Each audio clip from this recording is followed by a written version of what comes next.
Kanye West a dit dans une de ses chansons: tu ferais mieux d'avoir une stratégie ou tu finiras par devenir une statistique. De quelle statistique parle-t-on?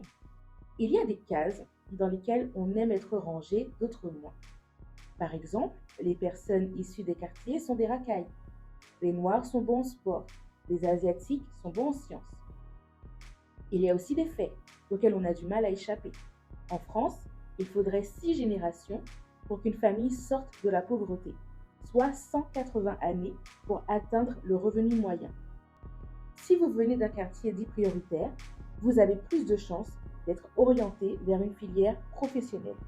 La vie est faite de cases, le tout étant de les connaître, de les reconnaître et autant que possible de faire le nécessaire pour se retrouver dans celle de notre choix et non dans celle que la société veut nous imposer.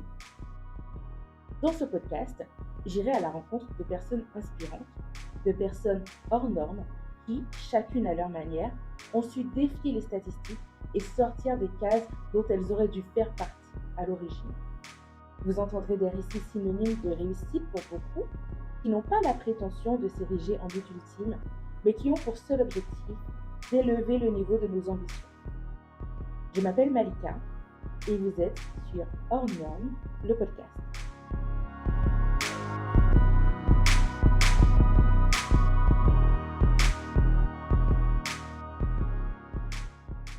Donc, avec Adèle, on se connaît depuis bientôt 10 ans. On s'est rencontrés du coup dans le cadre de notre église et c'est une inspiration. C'est vraiment quelqu'un, c'est l'une des premières personnes, je crois, qui m'a challengée et qui m'a motivée à aller plus loin dans ma vie scolaire, dans ma vie professionnelle, qui m'a vraiment encouragée à poursuivre mes études là où je voulais totalement m'arrêter. Et depuis, c'est vraiment un modèle pour moi de persévérance. C'est aussi un modèle dans le travail parce qu'en fait, je suis sûre qu'elle ne s'en souvient pas. Mais une fois, Adèle m'a expliqué sa stratégie pour son parcours professionnel et j'ai été juste éblouie. Donc, on aura l'occasion d'en reparler, mais je vais te laisser te présenter un peu plus en détail. Waouh, bah écoute, merci, merci de cette présentation qui m'a fait chaud au cœur. Alors pour me présenter, alors je suis Adèle, Adèle Monguélé, j'ai 37 ans aujourd'hui. Je travaille dans le domaine juridique.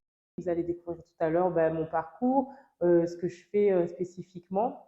Quoi dire de moi? Je suis née en Alsace. Mes parents sont d'origine camerounaise, tous les deux. Ils sont immigrés. Ils ont immigré d'abord en Allemagne, ensuite en France, en Alsace, où j'ai grandi. Je suis née à Chiltiga, mais bon, ça dit rien à personne si vous n'êtes pas alsacien. Mais donc du coup, je préfère dire Strasbourg, où j'ai grandi. Je suis l'avant-dernière d'une fratrie de 6 enfants. Et ce qui est important là-dedans, c'est que je suis issue d'une famille, des parents émigrés en France, qui nous ont toujours, en tout cas, inculqué une éducation, dans l'éducation, vraiment un respect et l'importance de pouvoir faire des études. Chez nous, en tout cas, le minimum, c'était l'exigence de mes parents, c'est de sortir de la maison en ayant au minimum le bac. Donc voilà, l'histoire commence là. J'ai un papa qui a fait des études, mais Il a qui n'a fait quelles jamais études? pu. Pardon? Il a fait quelles études? Il a fait des études d'ingénieur d'affaires. Hmm.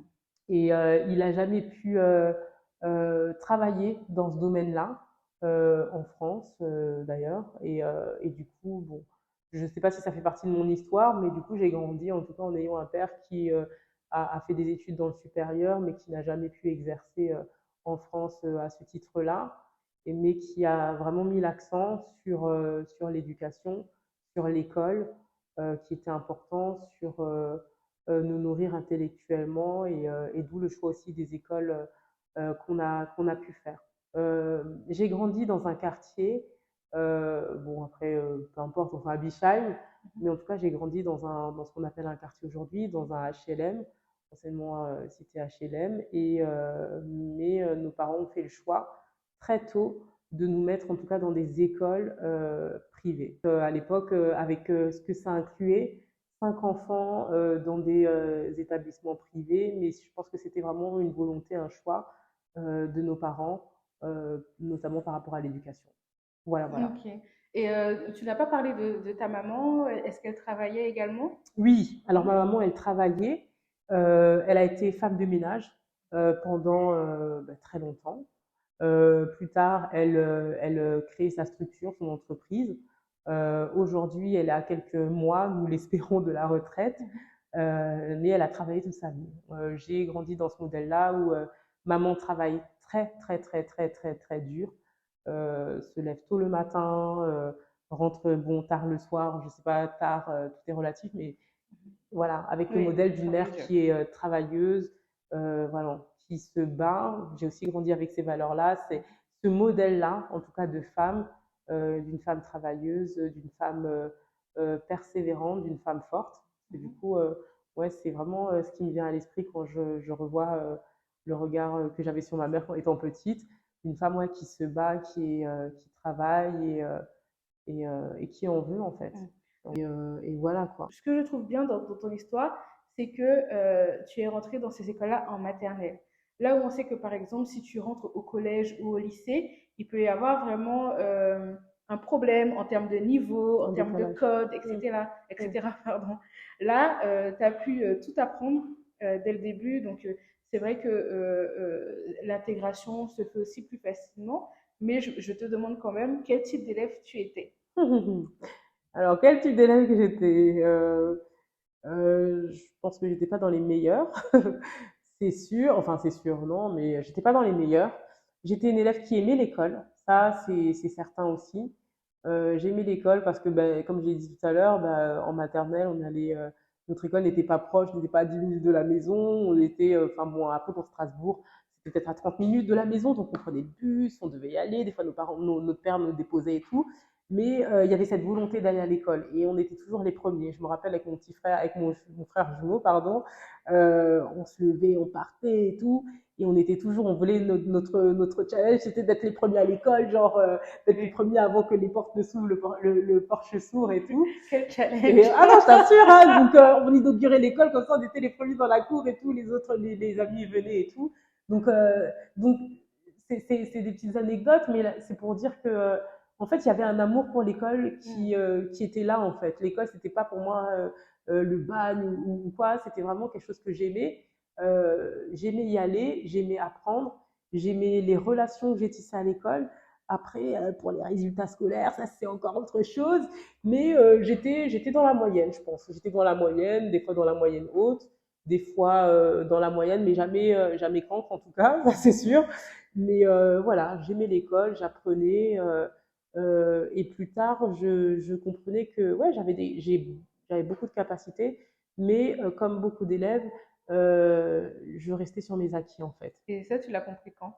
Euh, Tardivement, hein, à l'entrée à la fac. Ça La t'a mis une première, baffe et la puis... première année de droit. La première année de droit, ouais. Non, la première année de droit.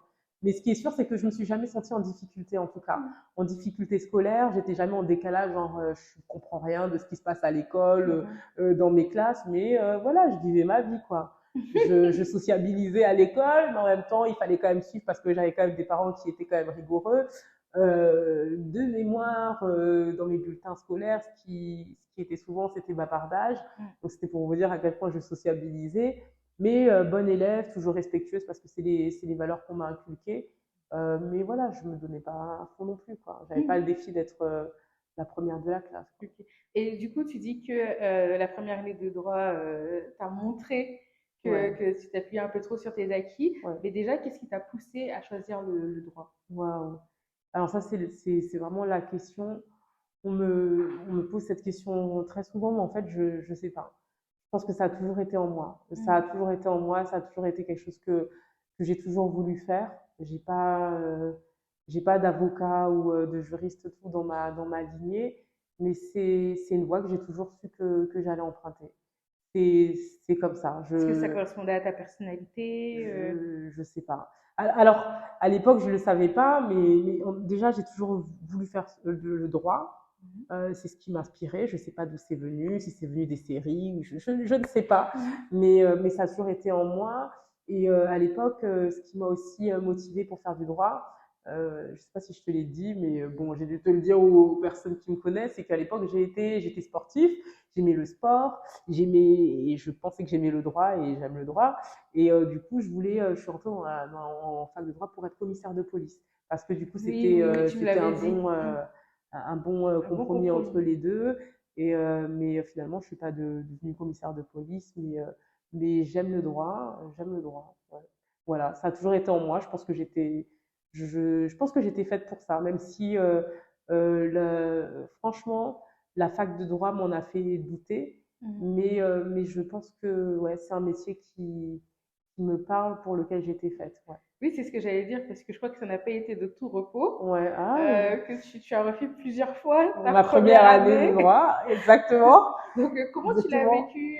Sentiment d'échec, honte par rapport aux parents, peut-être peur de les décevoir aussi, je sais pas. Bon, alors les parents, je pense qu'il n'y a pas eu de peur de les décevoir parce que je suis pas allée en droit parce que mes parents m'y ont fortement. Ouais, c'était pas une recommandation de mes parents, c'était pas un désir de mes parents par rapport à ça.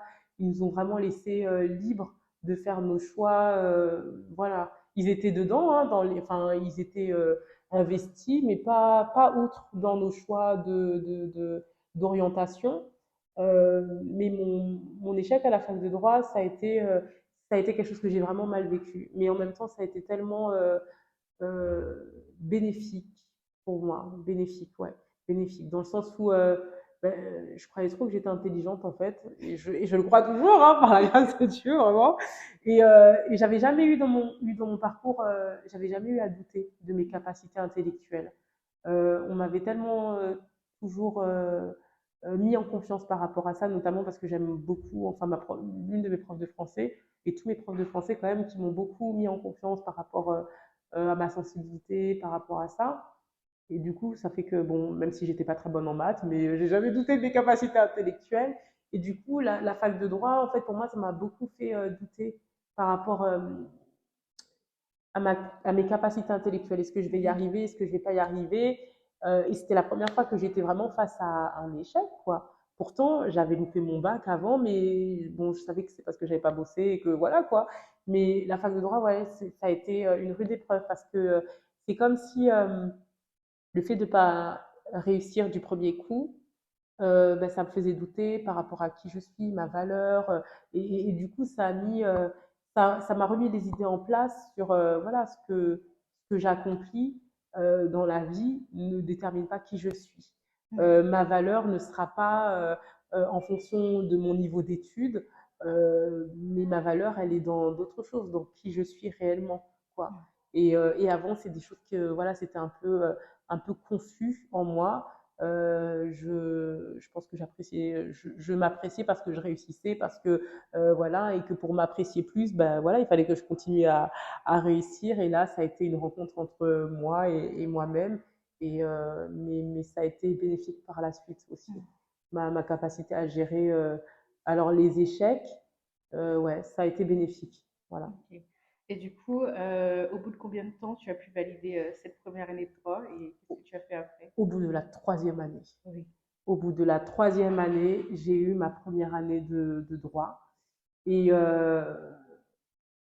ça a été ben, de la joie, forcément, Mhm. parce que déjà la première année, j'avais une chargée TD qui était super, qui voyait que j'étais au bout de ma vie et qui m'avait dit, qui était vraiment adorable, ma chargée TD en droit privé, droit de la famille, m'avait dit, voilà, mademoiselle Manguelé, si, posez-vous les questions, les bonnes questions. Si c'est vraiment ce que vous voulez faire, pourquoi vous voulez faire du droit? Est-ce que c'est pour la gloire, le truc, enfin voilà.